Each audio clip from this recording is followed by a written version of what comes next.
যারা রেডি থাকে মৌতের জন্য, মালাকুল মৌত আসলে তারা খুশি হয়ে যায়, আমাকে তো আল্লাহর কাছে নিয়ে যাওয়ার জন্য এখন মালাকুল মৌত আসছে। তার জন্য এটা সুসংবাদের সময়, সুসংবাদের সময়। আমাকে এতদিন দেরি করে আসলেন কেন, আমি তো আপনার অপেক্ষা ছিলাম।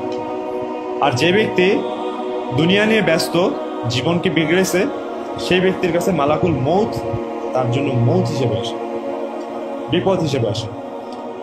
আহমেদ বিন হাম্বল রহিমাল্লাহর ছেলেকে তার ছাত্ররা জিজ্ঞেস করছেন যে শেখ, মৃত্যুকে মানুষ কেন অপছন্দ করে, মানুষ কেন মৃত্যুকে অপছন্দ করে? তিনি বললেন, মানুষের ফিতরত হচ্ছে মানুষ গোছানো জিনিস ছেড়ে আগোছালো জিনিসের দিকে যেতে চায় না।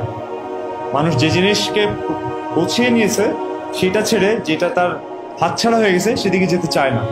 তো যে ব্যক্তি তার দুনিয়াকে গুছিয়েছে আর আখিরাতকে বিগড়ে ফেলেছে, সে ব্যক্তি স্বাভাবিকভাবেই গোছানো দুনিয়া ছেড়ে বিগড়ানোর দিকে যেতে চাইবে না, এটাই স্বাভাবিক।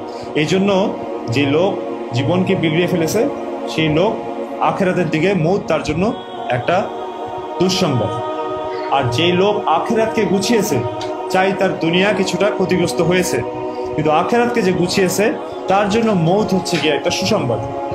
কারণ এই মৌতের পরেই তো সে পুরস্কার পাবে, এবং এই মৌতের পরেই তো সে আল্লাহ তাআলার সাথে সাক্ষাৎ হবে, যার জন্য সে ইবাদতটা করেছে। তো এই জন্য মৌত তার জন্য একটা সুসংবাদ। এই জন্য জীবনকে বানায় যেন রমাদান, ও মৌত হবে এমন যেন ঈদের চাঁদ।